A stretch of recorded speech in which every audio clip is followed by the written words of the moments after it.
جن کا مقصد یہی ہے کہ معاشروں سے دین اور دین کے اقدار کو ختم کیا جائے۔ اب یہ لوبی کس کو استعمال کرتی ہے؟ سب سے زیادہ یہ لوبی استعمال کرتی ہے سیاستدانوں کو، میڈیا والوں کو، ڈرامے والوں کو، فلم والوں کو، کیونکہ اس وقت آپ کے معاشرے میں اگر کوئی سوچ دے رہا ہے، کوئی کلچر بنا رہا ہے، کوئی بنا رہا ہے، تو وہ کون ہے؟ رہبر موسم کہتے ہیں یہ ہارڈ ورک کا زمانہ نہیں ہے، یہ سافٹ ورک کا زمانہ ہے۔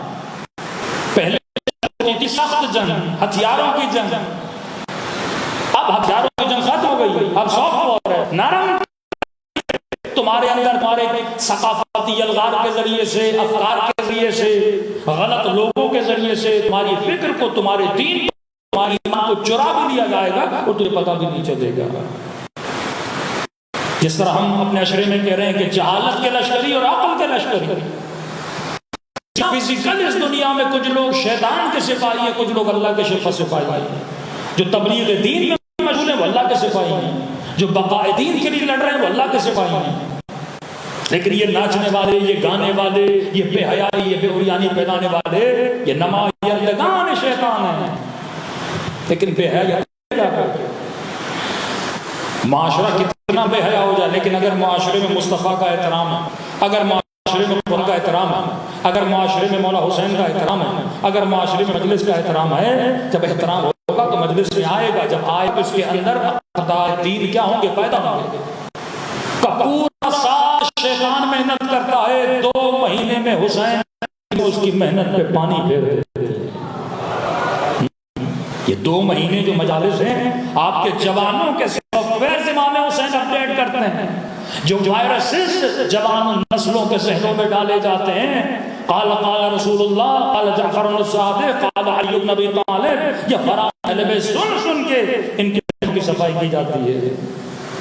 اب انہوں نے کیا کیا کہ ایک واقعہ کروایا جاتا ہے، پھر ایک شدید ریئیکشن آتا ہے سوسائٹی سے کہ اس نے غلط کیا ہے، لیکن بیج تو دیا نا، جڑ تو ڈال دی، اس نے بات کر دی، بات لوگوں کے ذہنوں تک آئی۔ اب یہ ذہن اگر اس کا ہادی، اس کی عقل صحیح نہیں ہے تو اس ذہن کو ہر بندہ جب غلط پانی دے گا، اس کی فصل کو کیا کر دے گا؟ خراب کر دے گا۔ پھر انہوں نے ہالی ووڈ میں for the first time حضرت عیسیٰ جیسس کے خلاف فلم بنائی۔ اتنے لوگ سینما میں گئے، کلیسا سے پادریوں نے جلوس نکالے، آپ نے کیا کیا ہے، لیکن انہوں نے کسی کی نہیں سنی۔ میں ہر جوان کو کہتا ہوں، آج اگر شیطان کا کوئی نبی ہے تو وہ سینما ہے۔ اللہ کے بھی نبی ہیں، شیطان کے بھی نبی ہیں، اللہ کے بھی رسول ہیں، شیطان کے بھی رسول ہیں۔ اس وقت شیطان کا سب سے بڑا رسول اگر نبی، اس کی خبر دینے والا اگر کوئی بندہ ہے، یہ میڈیا ہے۔ مطلب اس سے یہ کیا جاتا ہے، میڈیا کو اچھے طریقے سے یوز کر سکتے ہو، لیکن 99% جو میڈیا کا یوز ہے، سوشل میڈیا کی بات نہیں کر رہا، فلم انڈسٹری کی صورت میں اس کو شیطان کے نمائندگان ہیں۔ شہوت اپنے عروج پر، غضب اپنے عروج پر، غصہ اپنے عروج پر، یہ ساری فلموں میں ہوتا ہے۔ حضرت عیسیٰ کے خلاف فلم بنائی، جس فلم میں حضرت عیسیٰ سے الیاذ باللہ ایک بدکار تھی اور دکھایا حضرت عیسیٰ نقل کفر نہ ہو، اس کے ساتھ بدفعلی میں مبتلا ہے۔ کرسچن سوسائٹی میں یہ پھیل رہی ہے۔ آج میں بولوں گا حضرت رسول کے خلاف اگر کوئی مووی بنائی جائے اور مسلم سوسائٹی میں چلائی جائے، اس کا کانسیپٹ بھی نہیں ہمارے ذہنوں میں، تصور بھی نہیں ہے۔ آپ کیا سمجھتے ہیں؟ آپ کے ذہن میں تصور نہیں ہے تو کیا وہ تصور بنا نہیں سکتا؟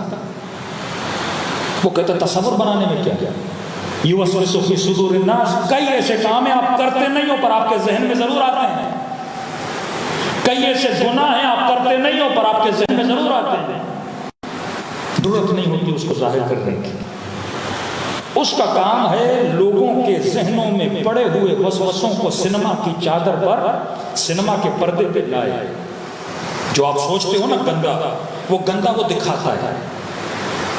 جو خرافات آپ کے ذہن میں، وہ خرافات پر دکھاتا ہے۔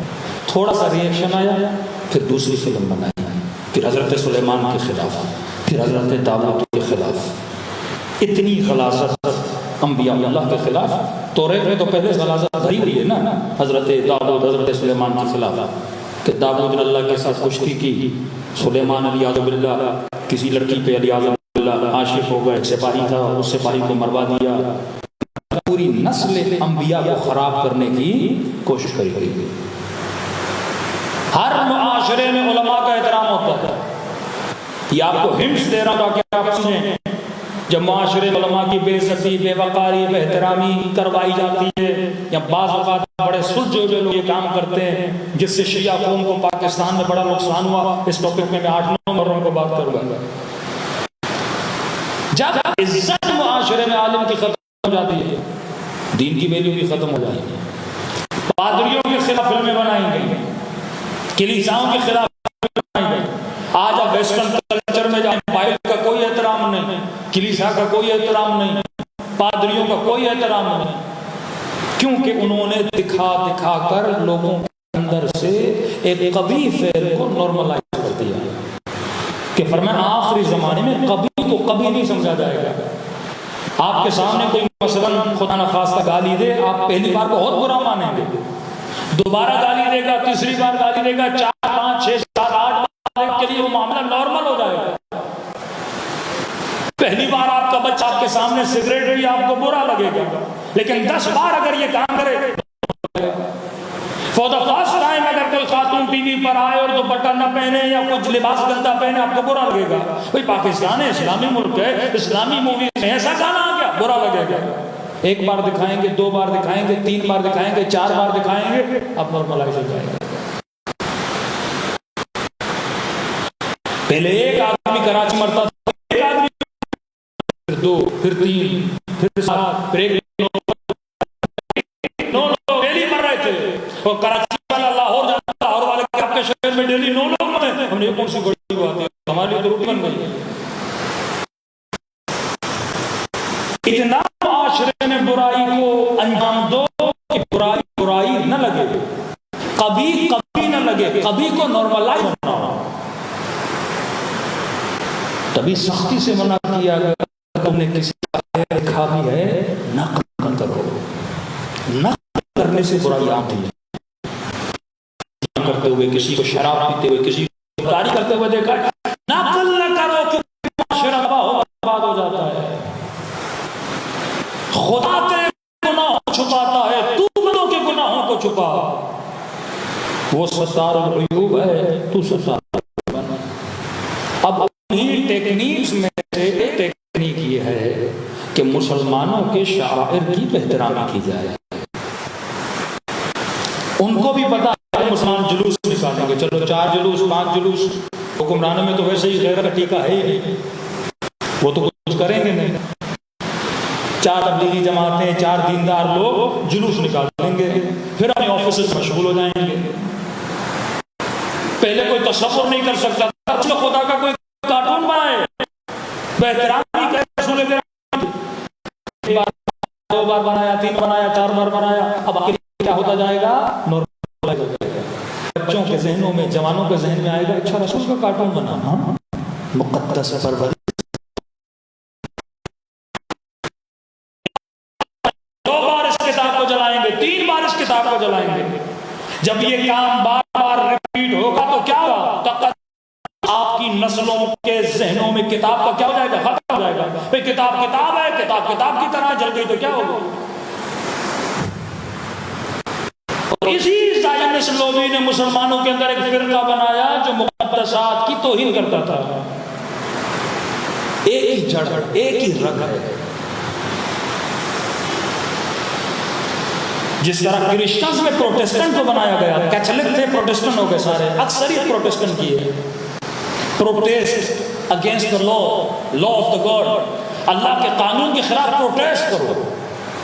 یہ فیمنسٹ عورتیں یا فیمنزم کے ماننے والے جو روڈوں پہ نکلتے ہیں، دراصل یہ پروٹیسٹ ہوتا ہے اللہ کے قوانین کے خلاف۔ حجاب کیوں ہے؟ پروٹیسٹ کر رہے ہیں۔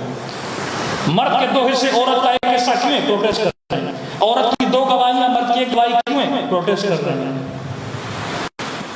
اللہ نے کہا کپڑا بدن پہ ڈالو، میں کیوں ڈالوں؟ پروٹیسٹ کر رہا ہوں۔ تو مسلمانوں میں بھی ایک پروٹیسٹنٹ کا گروپ، اب نام کوئی بھی ہو، یہ پروٹیسٹنٹ ہے۔ جو قانون پروردگار عالم کے خلاف نکلے، اللہ کے خلاف، ایک مرتبہ حکومت کے خلاف، وزیر اعظم کے خلاف، سسٹم کے خلاف آپ پروٹیسٹ کرتے ہو، کیوں؟ کیونکہ آپ کو اس کی پالیسیاں اچھی نہیں لگتی۔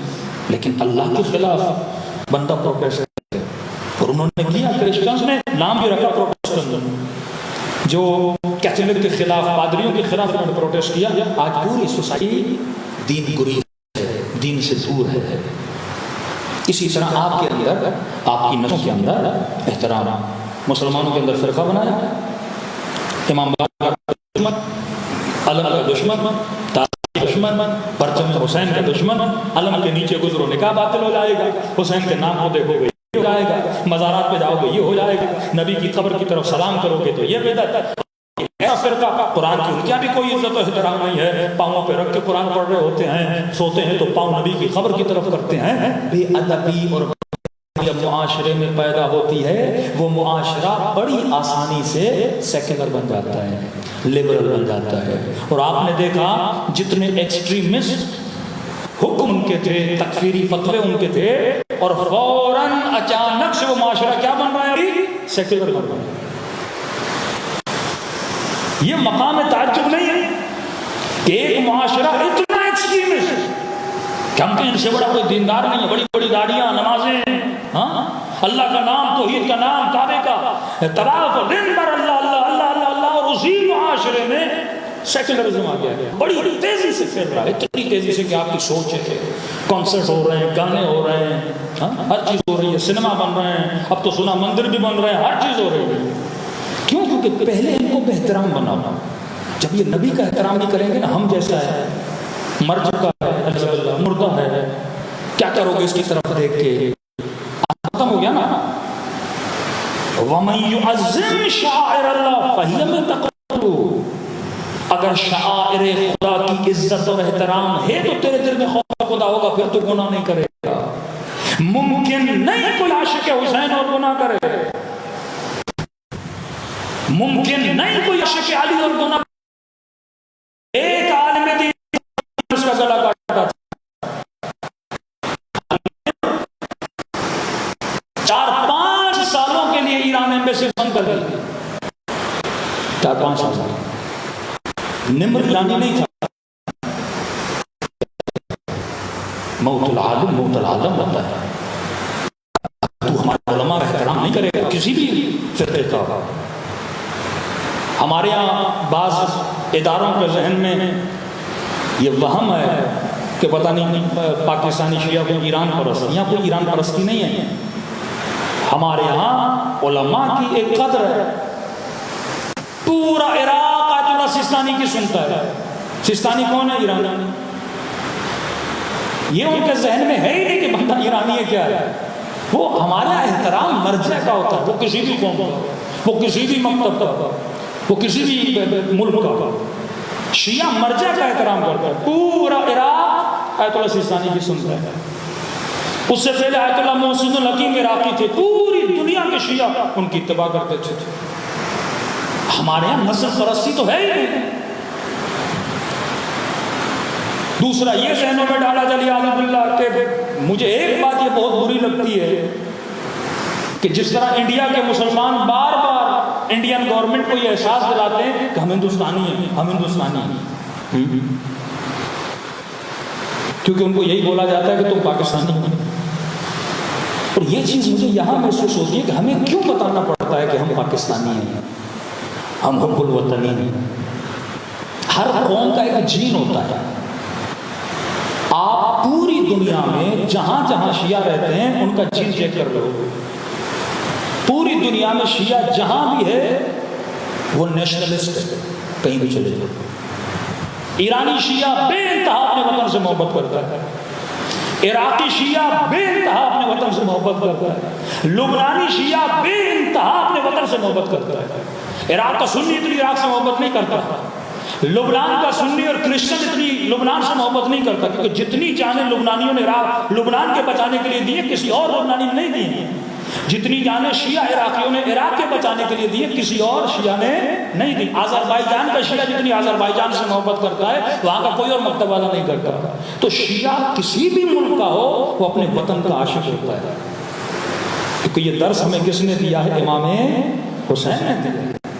آپ ایک فرقہ ایک جگہ پہ شیعہ نہیں دکھا سکتے جنہوں نے اپنے وطن کے ساتھ بغاوت کی. اب وہ چاہے شیعہ انڈیا کا ہو، انڈین شیعہ بھی ہندوستان سے محبت کرتا ہے، کیونکہ یہ چیز فرش اعلیٰ سے ملتی ہے کہ جس مٹی پہ رہتے ہو اس مٹی سے بغاوت نہ کیا کرو۔ اگر مراجع سے عشق ہے، آغا خامنئی سے عشق ہے، آغا سیستانی سے عشق ہے، یہ ہمارا ایک مکتبی مسئلہ ہے، مرجع کہیں کا بھی ہو۔ عراقیوں میں کیوں تعصب نہیں سیستانی ایرانی، ہم کیوں سنے پورے عراق کی پالیسی آغا سیستانی بناتے ہیں؟ مرجع ہے نا، مرجع کی بات مانی جاتی ہے۔ یہی تو قوت، یہی تو قدرت، یہی تو ہمارے انسجام کی طاقت ہے جو اہل بیت نے دیا۔ نسب پرستی ہمارے یہاں ہے ہی نہیں۔ امام بچپن میں بھی امام بنے، ہمارا امام ہے۔ ہمارے یہاں معیار تقویٰ، ہمارے یہاں معیار تہذیب، ہمارے یہاں معیار کلام معصومین ہے۔ تو دشمن کی یہ سازش شروع سے رہی کہ آپ کی نسلوں کو، کیونکہ یہ پورا پلان ہے کہ مسلمانوں کو سیکولر بنایا جائے۔ اب وہ وہابیت کو کلوز کرنے کا ٹائم آ گیا۔ اب ایکسٹریمسٹ مسلمان کے جتنے گروہ ہیں ان کو بند کرنے کا پیغام آ دیا ہے، جتنے بھی ایکسٹریمسٹ گروپس ہیں ان کو بند کرو۔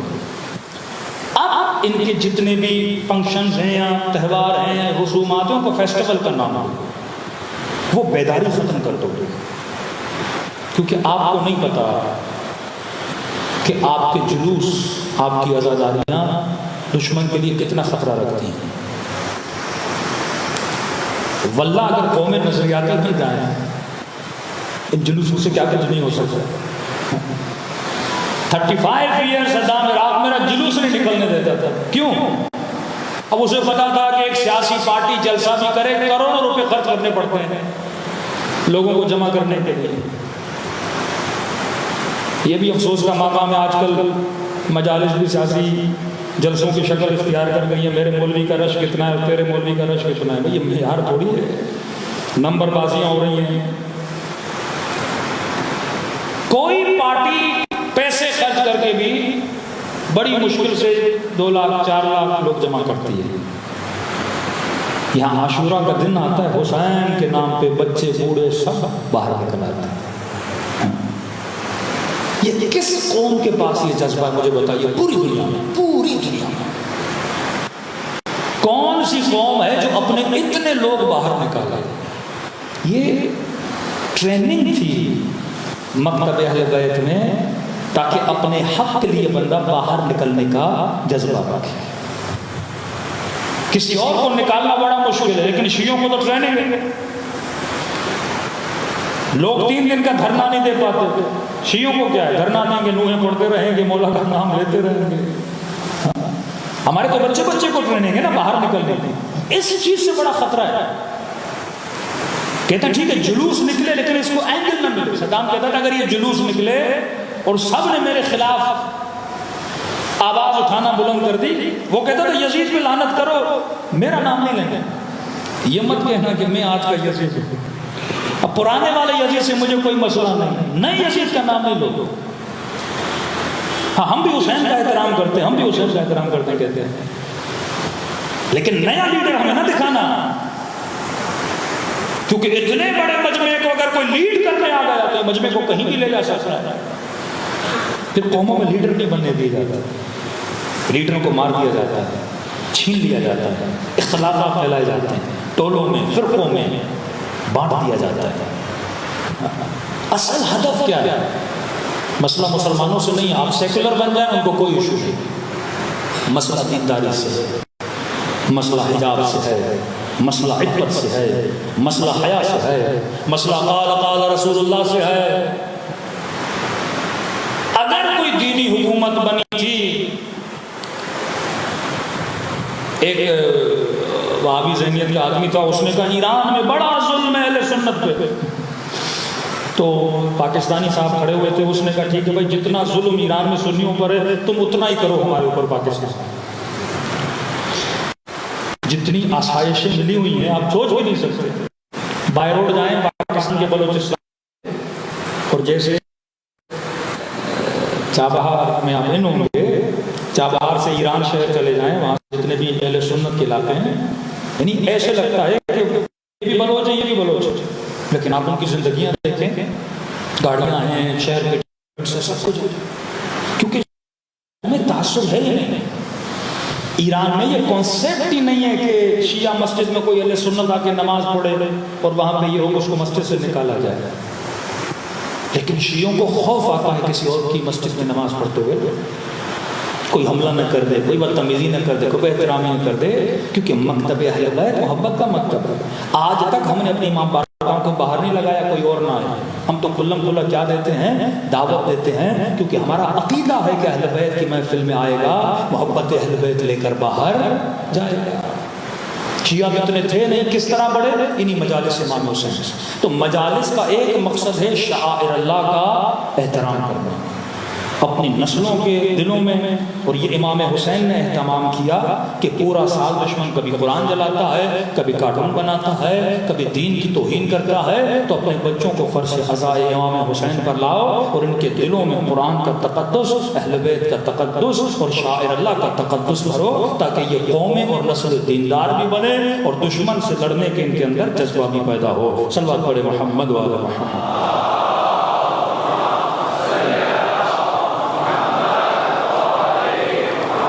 وَأَجِّلْ فَرْجَهُمْ۔ تو جس میں جتنی طاقت ہے، توانائی ہے، وہ انسان کوشش کرے کہ پروردگار عالم علیہ السلام کے دین کی حفاظت کے لیے علم بلند کرے، اور جو دشمن یہ کوشش کر رہے ہیں اپنے گھروں میں سیکولرزم کے اسباب کو نکالیے، یہ گندے ڈرامے، یہ گندی فلمیں۔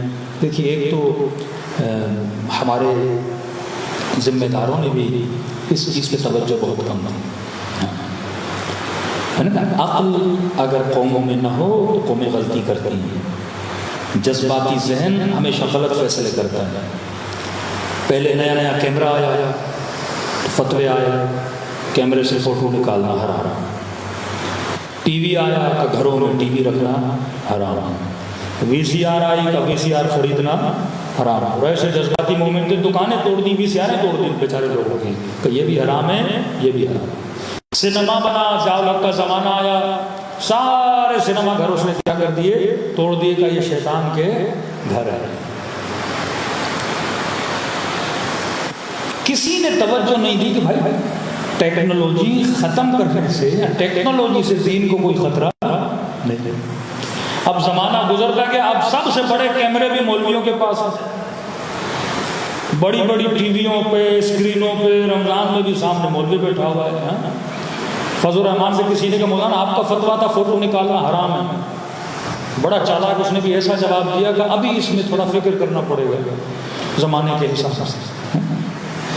وہ پھر تبھی تو لوگ کہتے ہیں مولوی اپنے پر آئے تو کوے کو بھی کیا کرتے حلال کرتے ہیں۔ کہتے ہیں نا کسی شکاری نے شکار کیا تو ایک کبوتر پھنسا، ایک کوا پھنسا، ایک چیل یا کوا، تو کوا رونے لگا،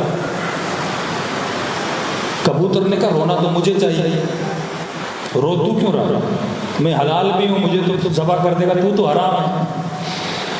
کہ تجھے نہیں پتا جس نے شکار کیا وہ مولوی ہے،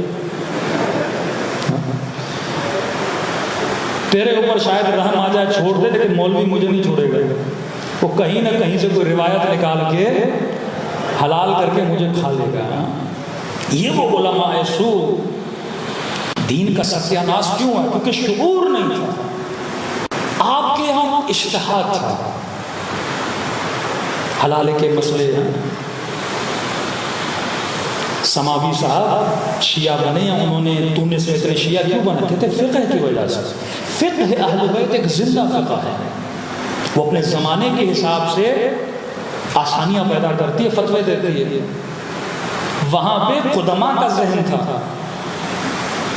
کہ دودھ کا قطرہ بھی پی لیا تو بہن ہو گئی، بھائی ہو گیا، بڑی عورت نے بھی پی لیا تو وہ بھی بہن ہو گئی، بھائی ہو گیا، نکاح ٹوٹ جاتے تھے، طلاق کے مسئلے، تین طلاق کا مسئلہ۔ آپ کی فقہ سیار تھی، یعنی زندہ فقہ تھی۔ مردہ مجتہد کو کبھی شیعہ اس کی تقلید نہیں کرتا، زندہ مجتہد زندہ ہے، زمانے کو دیکھ رہا ہے، مسائل کو دیکھ رہا ہے۔ خمینی صاحب نے فتویٰ دیا اپنے زمانے میں، آج زمانہ بدل چکا ہے، اس حساب سے فتویٰ ہوگا۔ ہم تو اقلیت میں تھے نا، اکثریت گناہ ہماری طرف نہیں ہے، اکثریت جو عالم اسلام کے مسلمان حاکم تھے، کیمرے کے خلاف فتویٰ دیا، سینما کے خلاف فتویٰ دیا، ٹی وی کے خلاف فتویٰ دیا، لہذا کیا ہوا، اس میدان میں ہم سارے پیچھے رہ گئے۔ نہ کوئی پکا مسلمان ڈائریکٹر بنا، نہ کوئی پکا مسلمان رائٹر بنا، نہ کوئی مسلمان ایکٹر بنا۔ اب کہنے لگے ہم رسول خدا کی مووی بناتے ہیں، دا میسنجر، رسول خدا کی مووی۔ ہاں بھائی حضرت حمزہ کون بنے گا، جناب عمر کون بنے گا، جناب عثمان کون بنے گا، یہ مووی بنا رہے ہیں آپ، نبی کا صاحب بھی ہیں، رسول بھی ہیں، ہاں سب لوگ ہیں اس میں، سب کسی نے کیریکٹر نبھانا ہے۔ تو حضرت حمزہ کا کیریکٹر ایک ہالی ووڈ کا ایکٹر نبھا رہا تھا۔ فلم اسلام کی بنا رہے ہیں لیکن سپاہی دشمن کے لے رہے ہیں، کیونکہ ہم نے اس انڈسٹری میں کام ہی نہیں کیا۔ آج بھی اگر کوئی اسلام کی آپ مووی بنانا چاہو، اس فیلڈ میں اتقیاء متقین صلحاء ہیں، ہم نے تو کہا ایکٹنگ حرام ہے۔ تو یہ ایکٹنگ کیوں حرام ہے؟ اگر آپ ایک اچھے ڈرامے کے لیے ایکٹ کر رہے ہو تو حرام کیوں ہے؟ اگر آپ اچھی کہانی، کوئی اخلاقی، کوئی ایتھیکل، کوئی معاشرے کو سدھار پیدا کرنے کے لیے، میں نے کہا 5 منٹ کے آپ ایک سٹوری پڑھتے ہو، ذہن میں سوچتے ہو نا کہ بندہ جا رہا ہے، بندہ بیٹھ رہا ہے، بندہ اڑ رہا ہے، بندہ گاڑی میں بیٹھ رہا ہے، تو ساری پلاننگ کیا کرتے ہو؟ ذہن میں کرتے ہو۔ اسی پلاننگ کو تم نے سنیما کے پردے پہ کیا کرنا ہے؟ اتار دینا ہے نا، اچھے خیال، اچھی اسٹوریز کو۔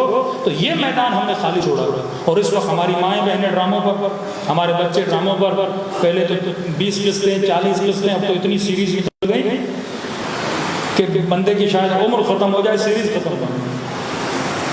اتنا مٹیریل میڈیا پہ پڑا ہوا ہے، اتنا ڈیٹا دشمن نے بنا دیا ہے۔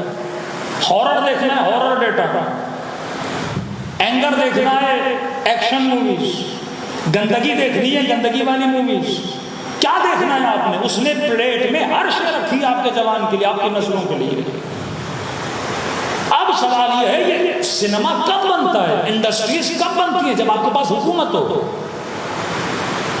آج حکومتوں کی توجہ کہیں اور ہے، فلم انڈسٹری پہ نہیں ہے، ڈرامہ انڈسٹری پہ نہیں ہے، تو بڑی آسانی سے معاشرے میں انتشار پھیل رہا ہے نا، بے حیائی پھیل رہی ہے۔ خمینی صاحب کا نظریہ یہ تھا جب تک حکومت اسلامی نہیں ہوتی سنیما اسلامی نہیں ہوتا تھا، جب تک حکومت اسلامی نہیں ہوتی میڈیا اسلامی نہیں ہوتا تھا، کیونکہ جب آپ کے پاس حکومت ہوتی ہے، ٹولز ہوتے ہیں، ابزار ہوتے ہیں، بجٹ ہوتا ہے، پورے معاملے کو، پورے معاشرے کو سدھار سکتے ہو نا، جب تک چیزیں آپ کے پاس نہیں ہوں گی۔ لیکن اب کیونکہ سوشل میڈیا ہے، انڈیویجولی بھی لوگ کام کر سکتے ہیں۔ اہل سنت اس پہ بڑا اچھا کام کر رہے ہیں، بریلوی حضرات بچوں کے لیے کارٹونز بنا رہے ہیں، اچھے اچھے کام کر رہے ہیں، آپ لوگ بھی کر سکتے ہو، نوجوان اس فیلڈ میں چل سکتے ہیں، کوئی ڈائریکٹر بنے، کوئی رائٹر بنے۔ اب کسی نے امام علی کا کوئی قصہ رائٹ کروانا ہے، کسی نے اخلاق پر، صبر پر، یہی جو 75 لشکر امام جعفر صادق بتا رہے ہیں، ایک ایک لشکر پہ ایک ایک سیریز بن سکتی ہے قصوں کی صورت میں۔ 1 گھنٹہ میں مجلس پڑھوں، وہ آسان ہے۔ آپ کا بچہ 20 منٹ، 4 منٹ، 7 منٹ ڈیلی ایک کارٹون دیکھ کے، ایک مووی دیکھ کے، ایک اسٹوری دیکھ کے، اس کا ذہن میں اثر زیادہ ہوتا ہے۔ میں اکثر نوجوانوں کو کہتا ہوں، آپ میں سے کتنے لوگ ہیں جس نے کوئی ایک کتاب پڑھی ہو جناب مختار کے بارے میں؟ آپ میں سے کتنے لوگ ہیں جس نے امام رضا کے بارے میں کوئی کتاب پڑھی ہو؟ اکثر لوگوں نے جناب مختار کو پہچانا مختار نامے سے، سیریز سے دیکھا نا آپ نے، جناب یوسف کا ڈرامہ دیکھ کے آپ کو انبیاء کی تاریخ کا پتہ چلا نا، امام رضا کی فلم دیکھ کے آپ کو امام رضا کا پتہ چلا نا۔ تو 2 پوائنٹس جس پہ دشمن کام کر رہا تھا، اور یہ توہین سب سے زیادہ اس کی ابتدا میڈیا سے ہوئی۔ پہلے وہ دکھاتے ہیں، دکھانے کے بعد آپ کے ذہن میں کبھی نہیں رہتا، احترام ختم ہو جاتا ہے۔ جب بندہ بے احترام بنتا ہے تو بڑی آسانی سے بے دین بنتا ہے۔ اکثر ہمارے وہ لوگ جو ویسٹرن ورلڈ میں ٹرانسفر ہو گئے ہیں، ان کے بچے وہاں رہ رہے ہیں، بڑی آسانی سے ان کے بچے دین کے مخالف بن جاتے ہیں۔ کیوں؟ کیونکہ وہاں دین کا اتنا ادب نہیں ہے، والدین کا اتنا ادب نہیں ہے، ماں کا اتنا احترام نہیں ہے۔ تو یہ بھی اللہ کا شکر ہے کہ پاکستان میں ہو، اس سوسائٹی میں ہو، مجلس امام حسین میں آئے ہو، اور یہاں ہمیں ادب کا درس دیا جاتا ہے۔ صلوات پڑھے محمد و آل محمد۔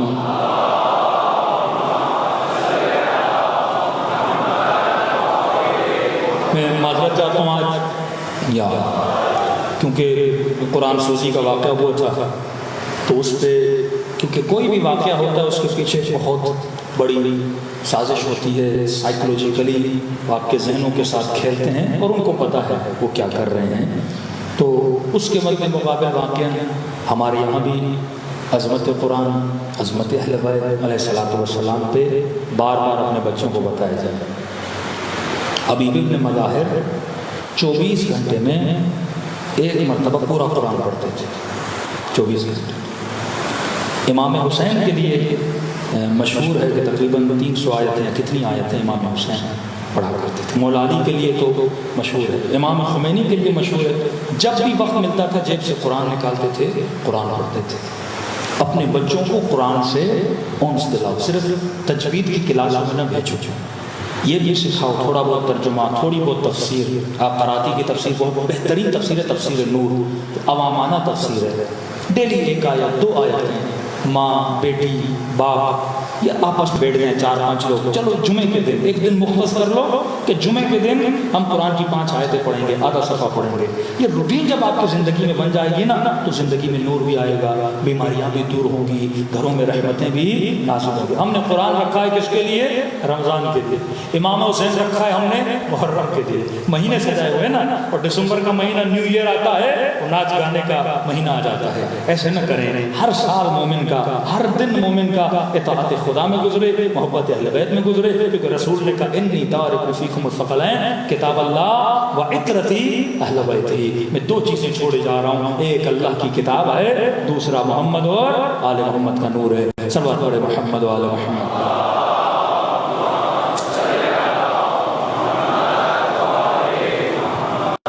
وقت آج بہت گزر چکا ہے، میں صرف عقل کی تعریف آج کروں گا، کل سے انشاءاللہ ہم روایت پڑھنا شروع کریں گے، اور بڑا دلچسپ موضوع ہوگا کہ یعنی اتنا کھل کے خدا نے نشانیاں دی ہیں کہ صاحبان عقل کون ہیں۔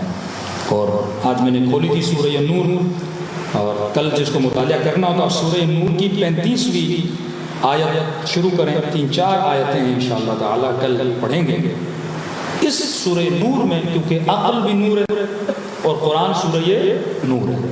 رسول فرماتے ہیں اول ما خلق اللہ نوری، میرے نور کو خلق کیا، اور اہل بیت کو شجر بھی بولا گیا، اور اللہ نے کہا اللہ نور السماوات والارض، اس کے نور کی مثال ایک مشکات، مشکات کہتے ہیں اہل بیت علیہ الصلوۃ والسلام ہے۔ اور امام نے بھی جو یعنی ایک طرف حدیث معصوم، ایک طرف قرآن کی آیت، اور اس میں واقعاً آپ کو پتہ چلے گا دوری اہل بیت کی عقل کی دوری ہے۔ اہل بیت کے مقابلے میں جو بھی آیا وہ جہل ہے، جس طرح اللہ کے مقابلے میں شیطان آیا تو شیطان مظہر جہالت ہے، اہل بیت کے مقابلے میں جو بھی آئے گا وہ مظہر جہالت ہے۔ عقل محض، عقل کامل اگر کائنات میں کوئی ہے تو محمد اور آل محمد ہے۔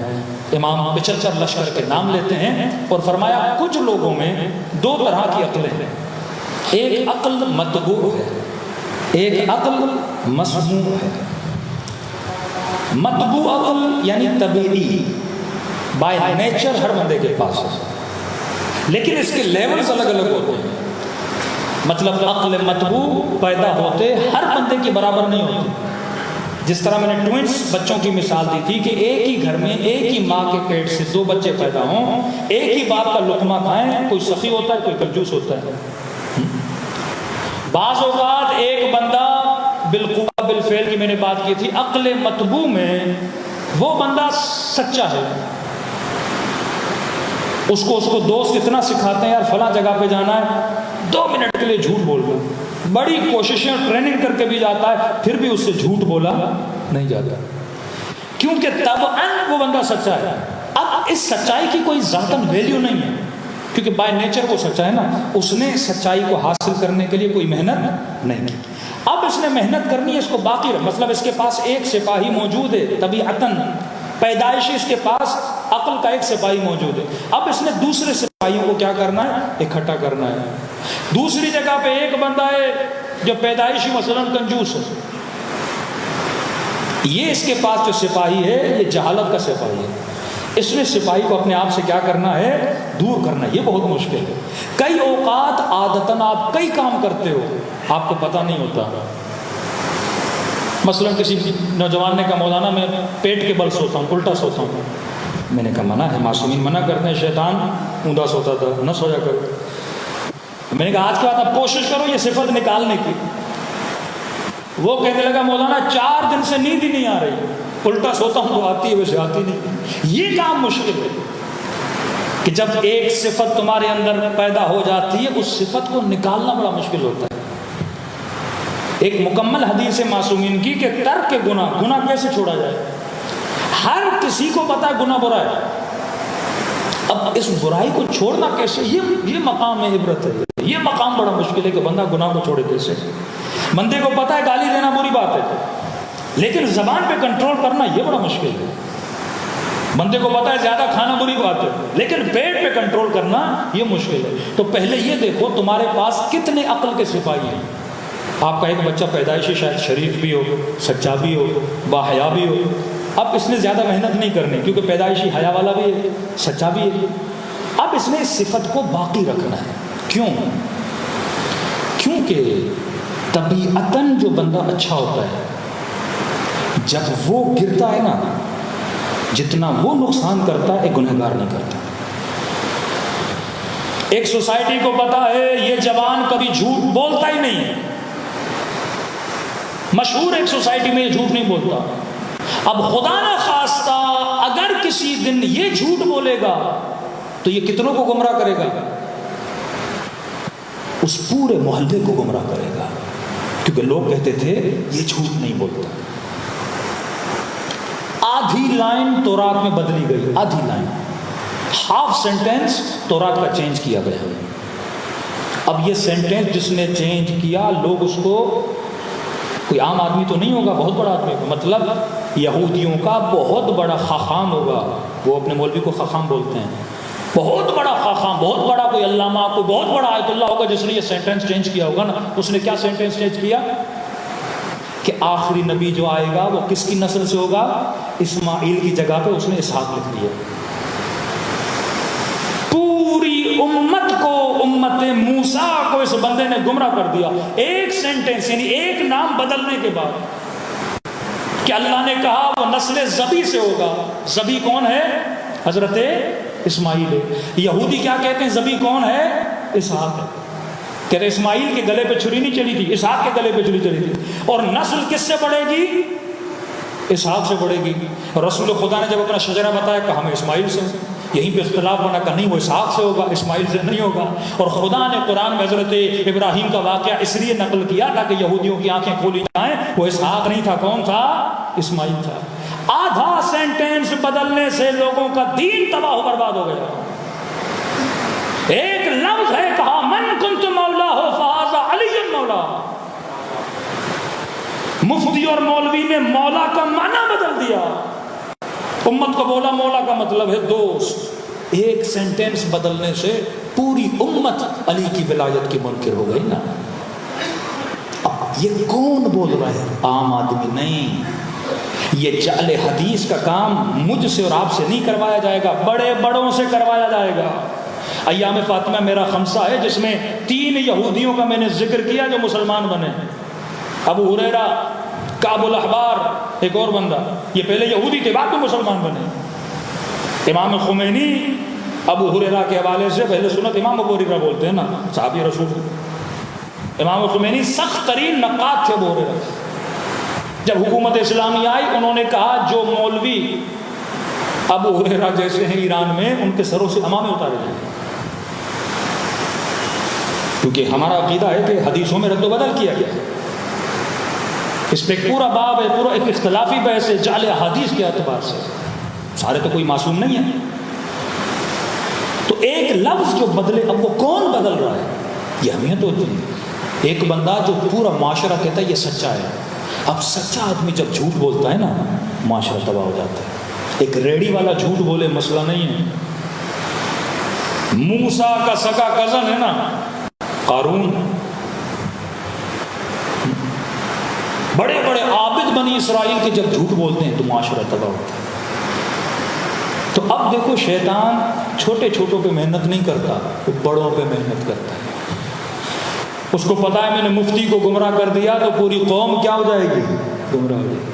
الناس علی دین ملوکہم، لوگ اپنے حکمرانوں کے دین پہ ہوتے ہیں، تبھی دنیا کی بڑی بڑی طاقتیں آپ پہ کم محنت کریں گی۔ کس پہ محنت کریں گی؟ حکمرانوں پہ۔ وہ گمراہ ہو گئے، قوم گمراہ ہو گئی۔ سیلیبریٹیز بڑا خطرناک شعبہ ہے سیلیبریٹیز کا۔ شیعہ سیلیبریٹیز، اہل سنت کی سیلیبریٹیز جن کے 5-5 ملین، 2-2 ملین، 1-1 ملین فالوورز ہیں، ان کے اوپر ہاتھ رکھا جاتا ہے، اسے گمراہ کرو، سارے جوان گمراہ ہو جائیں گے۔ اس کے کپڑے، اس کا حلیہ، اس کا بولنا، اس کا طرز، اس کا طریقہ، اس کا فیشن، پوری دنیا، پوری قوم جو اس کے فالوور ہیں اس کے پیچھے. تو یہ فالوئنگ بڑی خطرناک ہے کہ بندہ شہرت کی ٹاپ پر ہو اور وہاں سے گرے، کیونکہ وہ پوری قوم کو گرا دیتا ہے. کہتے ہیں جب مولوی پھسلتا ہے تو پوری قوم پھسل جاتی ہے. تو اصل ذمہ داری، تبھی خدا نے علماء سو کی مذمت کی ہے. فرمایا پہچانو صاحبان عقل کو، اگر عقل اول کوئی ہے تو مصطفیٰ ہے، اور رسول کے بعد اس دنیا میں اگر کوئی صاحب عقل ہے، عقل کل جسے بولا جائے، وہ محمد اور آل محمد ہے. صلوات پڑھے محمد و آل محمد.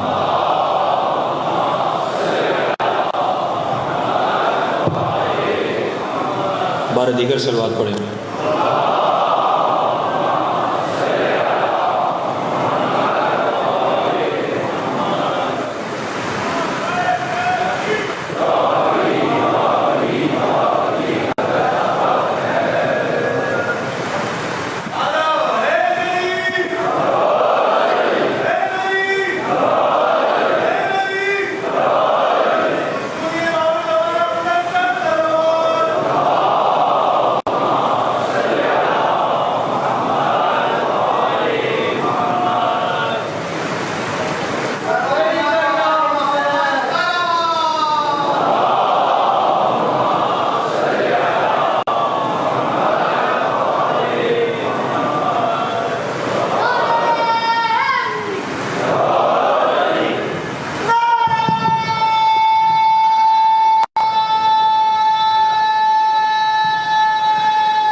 آئیے اللہ کی دربار میں چلیں، شہدائے کربلا کو پرسا دیں اور یہ دعا کریں کہ خدا کو عقل ہمیں نصیب کرے جو اس نے محمد اور آل محمد کو عطا کی، جو اصحاب اہل بیت کو عطا کی.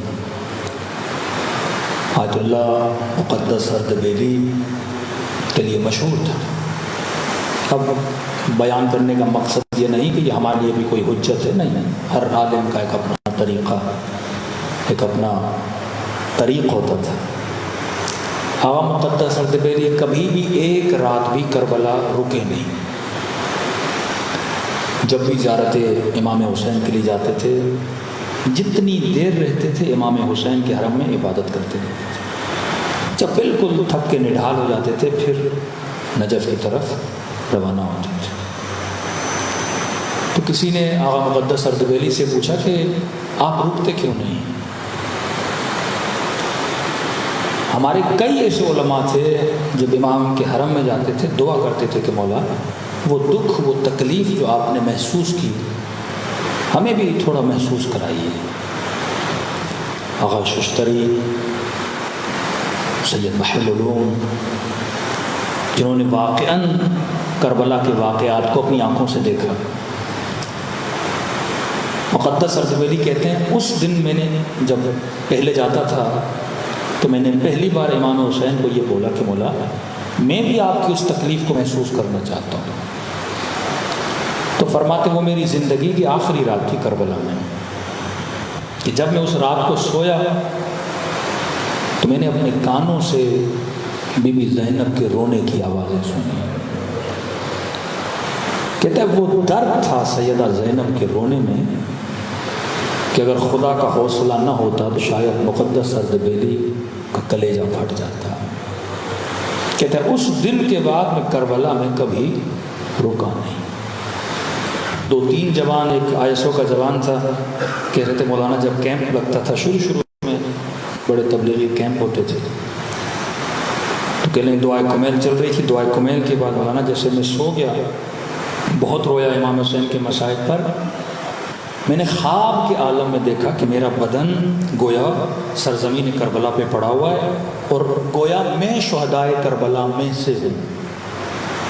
اب کہتے ہیں بدن پڑا ہوا تھا لیکن اٹھنے کی طاقت نہیں تھی. آنکھوں سے دیکھ رہا تھا کہ ظالم امام حسین پہ تیر پھینک رہے تھے. کہتے وہ کیفیت میری خواب میں ہوگی. اس کے دوست کہتے ہیں 10 لوگ اس کو پکڑنے والے تھے لیکن اس کے بدن میں اتنی طاقت اور جنبش آ گئی تھی کہ گویا میرا دل پھٹ جاتا. اب کہہ رہے جب گھوڑے دوڑے نا تو میں نے محسوس کیا کہ گھوڑے میرے بدن سے دوڑ گئے. ایون ان کی ٹانپیں جب میرے سینے پہ پڑی میں نے وہ تکلیف بھی محسوس کی. پھر میں سوچ رہا تھا کہ جب یہ امام حسین کے بدن سے دوڑائے گئے ہوں گے تو امام حسین پہ کیا گزری ہوگی.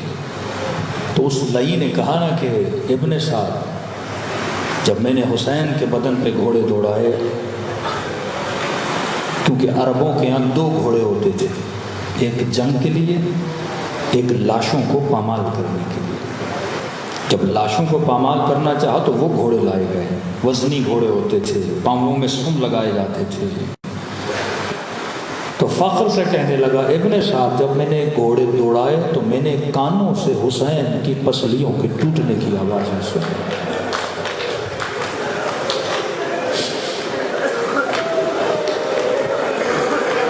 بی بی زینب سے پوچھا گیا نا بی بی 11 محرم کو آپ نے خود کو اونٹ سے کیوں گرایا؟ فرماتی ہیں میں دیکھ رہی تھی کہ سجاد اپنے بابا کو دیکھ رہا ہے. فرماتی ہیں تھوڑی دیر اور دیکھتے تو شاید سجاد کی روح پرواز کر جاتی.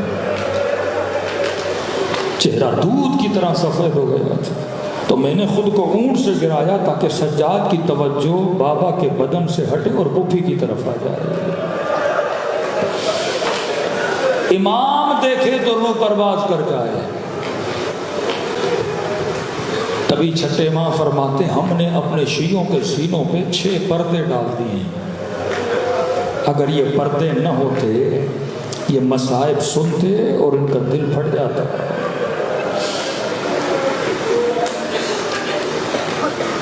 دلوں کو کربلا لے جائیں. آج یہ راتیں گزر جائیں گی، 1 ہفتے کے بعد عاشورہ بھی ختم. جتنا رزق لے سکتے ہیں ان 10 دنوں میں اہل بیت کے در، اہل بیت کے سفرے سے حاصل کریں.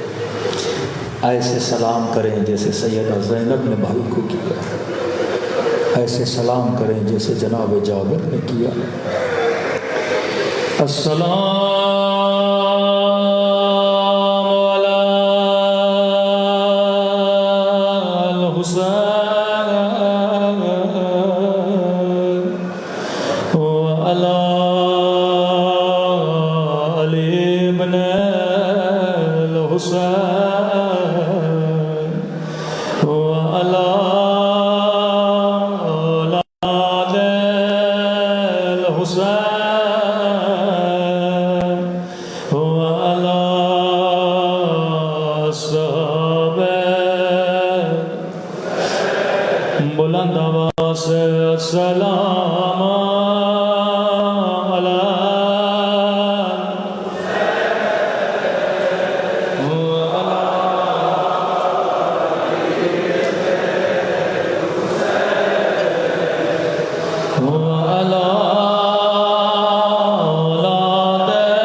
سب مل کے السلام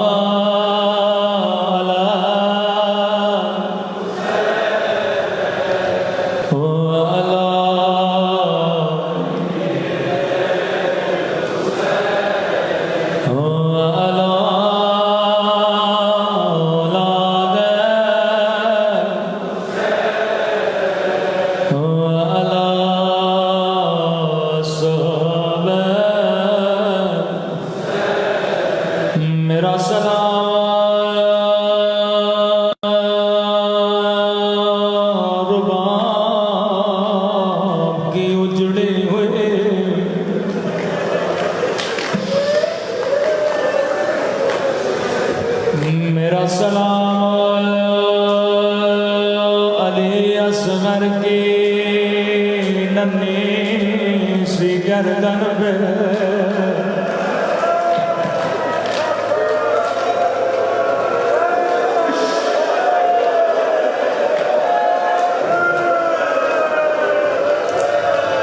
میرا سلام علی اکبر کے چھلنی سینے پہ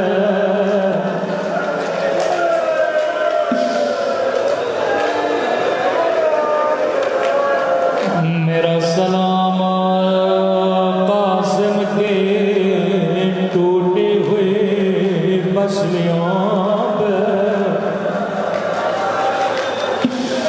میرا سلام 4 سالہ بچی کے چلتے ہوئے کرتے پہ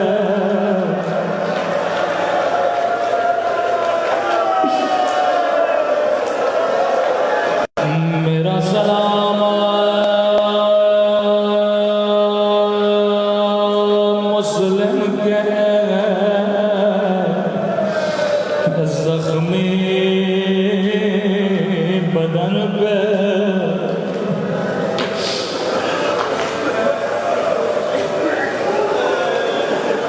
روایت کے جملے ہیں کوفے میں جب کٹی ہوئی گردنیں آئیں چھوٹے چھوٹے بچے جو بڑوں کو دیکھتے ہیں وہی کام دہراتے ہیں کوفے کے بچے گردنوں کو پتھر مارنے لگے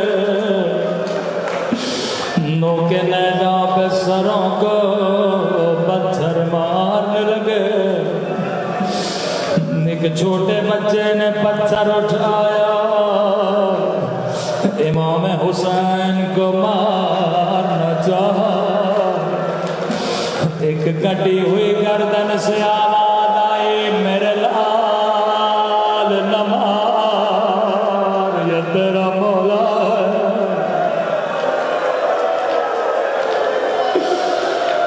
بچہ بڑا پریشان ہوا کہنے لگا اے ولی خدا تو کون ہے کہ گردن کٹ چکی ہے پھر بھی باتیں کر رہا ہے آواز آئی میرے لال میں تیرا بابا حبیب بن مزار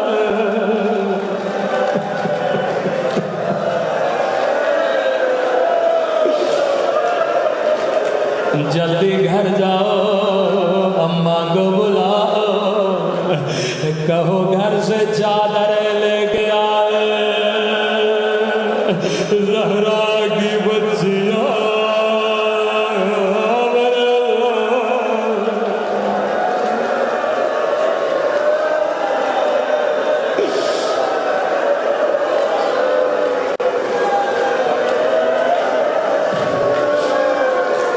فرمایا عباس جی میرے آقا عباس جو بیویاں ساتھ چل رہی ہیں سب کی فہرست بناؤ جو بچے ساتھ چل رہے ہیں سب کے نام لکھو غازی عباس فرماتے ہیں میں نے نام لکھنا شروع کیے سکینہ کا نام لکھا اکبر کا نام لکھا قاسم کا نام لکھا یہاں تک کہ علی اصغر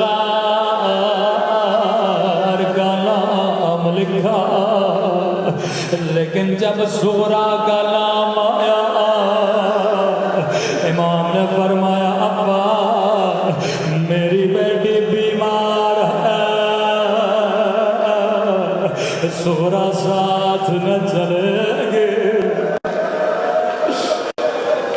عباس بیویوں کو کہو گھر کی چابیاں صغرا کے حوالے کرے میری بیٹی بیمار ہے چارپائی سین میں رکھ لیں ایک ایک بیوی کو کہو صغرا سے خدا حافظ کرے یہ بچی سین میں بیٹھ گئے ایک ایک بیوی آتی تھی چابیاں صغرا کے حوالے سینے سے لگا کے کہتی تھی خدا حافظ زہرا.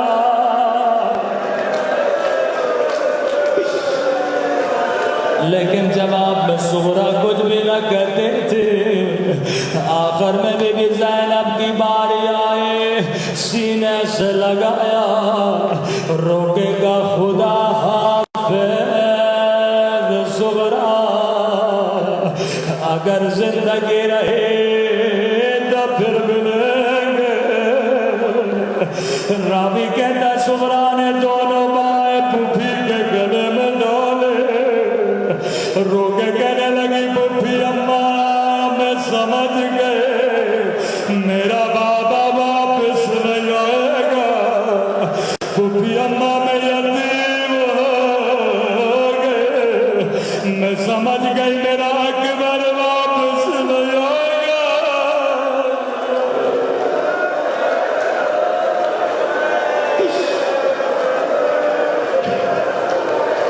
بی بی زینب کو بڑا پیار آیا کہ زہرا اس بات کا علم میرے علاوہ حسین کے علاوہ کسی کو نہیں.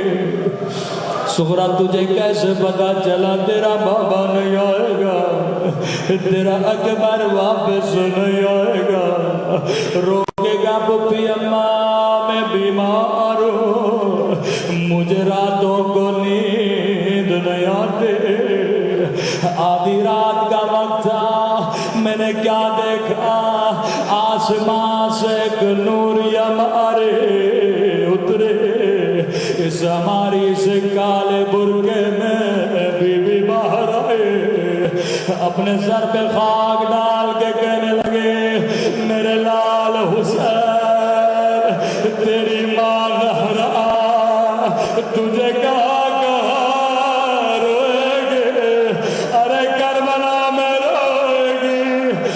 شام کے بازار میں یا کوفہ کے بازار میں.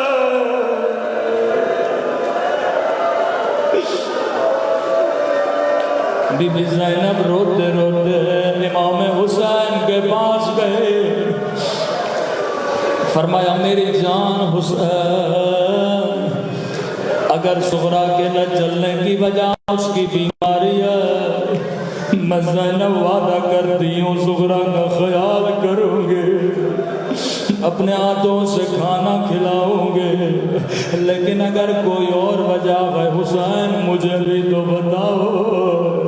امام نے فرمایا زینب میرا بھی دل ہے زہرا کو لے کر چلو، لیکن میری مجبوری سمجھو. بہن زینب جتنے بچے چل رہے ہیں کسی کی شکل بابا علی سے ملتی ہے، کسی کی شکل حسن سے ملتی ہے، کسی کی شکل لانا رسول خدا سے. او بہن زینب میری زہرا کی شکل میری اماں زہرا سے ملتی ہے. میں امام ہوں، علم غیب سے جانتا ہوں، میرے جانے کے بعد تیرے ہاتھوں میں رسیاں تجھے شرابی کے دربار میں، ارے میں کیسے برداشت کروں، میری اماں کی شبی بازاروں میں پھیلائی جائے.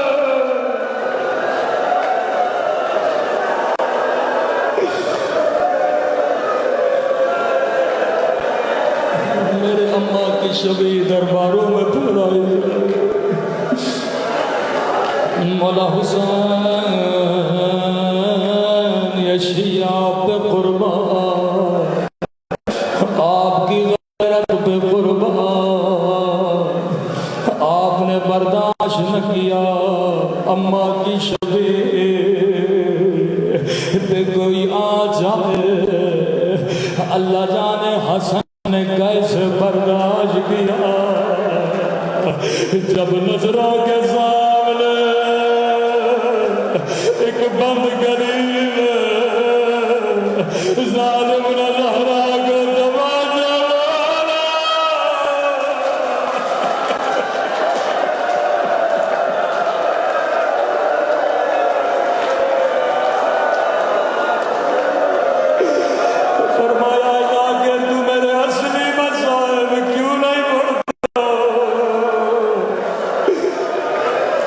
مولا آپ کے اصلی مصائب کہاں ہے؟ روکے کہنے لگے مدینے کی ایک گلی تھے، اس گلی میں جلتا ہوا دروازہ تھا، میں چھوٹا تھا، فریادیں کر رہا تھا، کوئی آئے میری اماں کو بچا لے۔